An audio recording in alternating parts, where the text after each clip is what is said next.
The child who witnessed the murder of his father and the other Taino leaders in Sharawa was taken away from the killing field by a Spanish priest.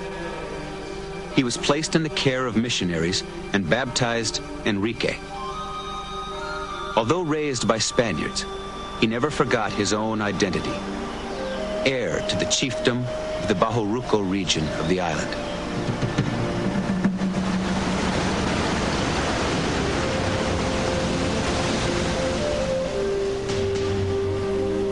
Enrique was a tall and graceful man with a well-proportioned body. His face was neither handsome nor ugly, but that of a serious and stern man. He married a native, a woman of excellent and noble lineage, named Doña Lucia. Bartolomé de las Casas. The Spanish government created a labor grant system under which individual Spanish landholders were given village populations to use as forced labor. Enrique, his wife, and his people were turned over to a debauched young Spaniard named Valenzuela. They were at his mercy. The priest, Las Casas, protested. In a more just world, Enrique would have been the master. Valenzuela viewed Enriquillo as a slave and valued him less than manure in the street. Enrique complied with Valenzuela's tyrannical demands, for which he was rewarded with regular beatings and robbed of his last remaining possessions. His many appeals to Spanish authorities fell on deaf ears. When Valenzuela raped his wife, Enrique reached his breaking point.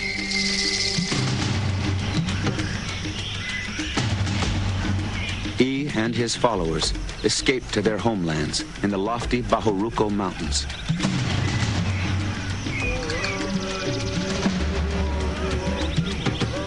The Spanish came to call him the rebel Enrique, and those who followed him were termed rebels and insurgents.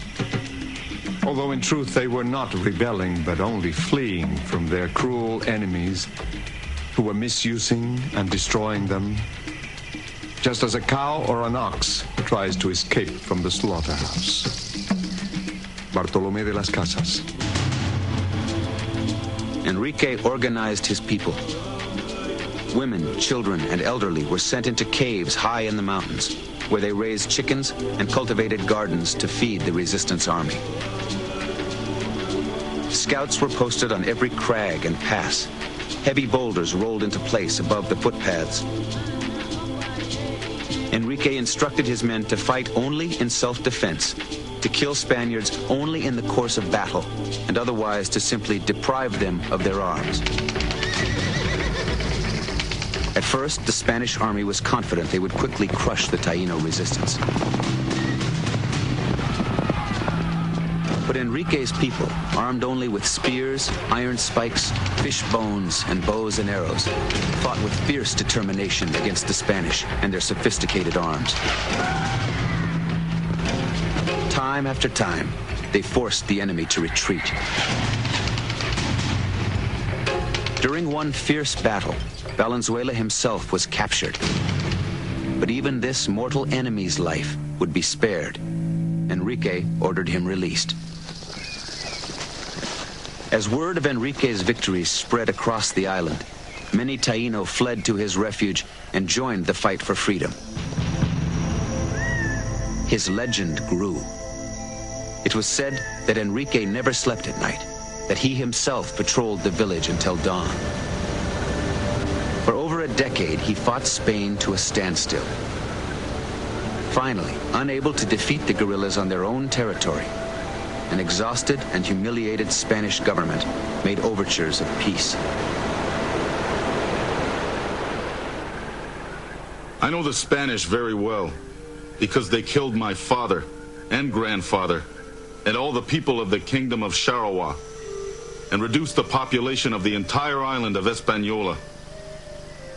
I have fled to my own land, where neither I nor any of my followers are harming anyone, but are simply defending ourselves against those who came to capture and kill us. I need not talk to another Spaniard. Enrique, Taino. But there was one Spaniard to whom Enrique would still talk, the priest, Las Casas. After many years spent demanding the king act to stop Spanish atrocities in the New World, Las Casas had been officially designated protector of the Indians. He now sought out Enrique in his mountain stronghold. 2 months later, Las Casas and Enrique appeared before Spanish authorities and negotiated a truce. 14 years after it began, the rebellion came to an end, but only after the Spanish agreed to guarantee freedom for Enrique's people.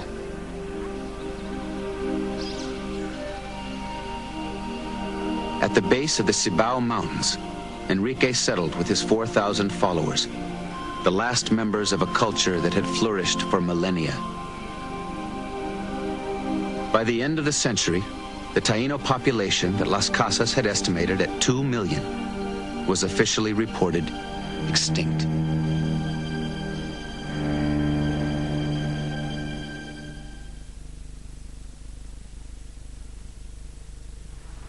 What does the name DeSoto mean to me? It means the personification of evil.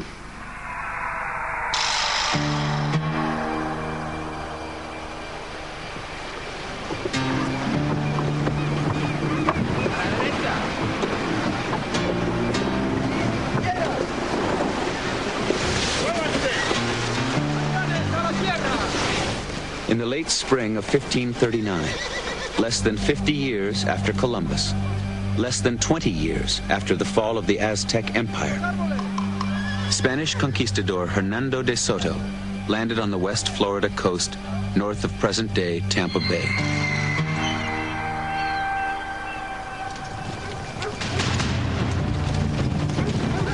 He rode at the head of a 600-man army, 200 mounted. They were supported by 100 servants, herds of horses, pack animals, swine, and trained attack dogs. Unable to carry the quantity of food needed to support the massive expedition, De Soto would feed his men and animals on the bounty of the towns they entered. The invaders came prepared to take their provisions by force.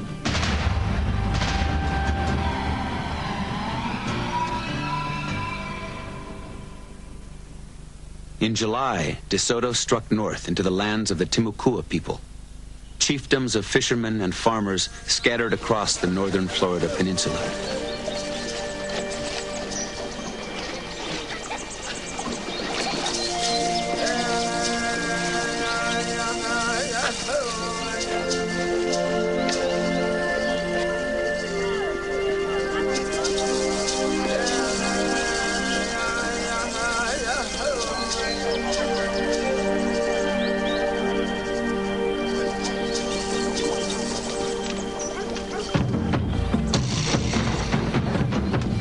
One by one, villages were plundered by the marauding army.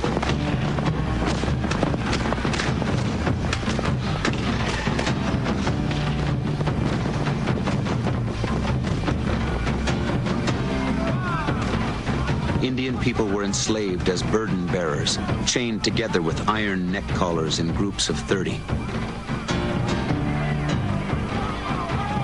If they were men of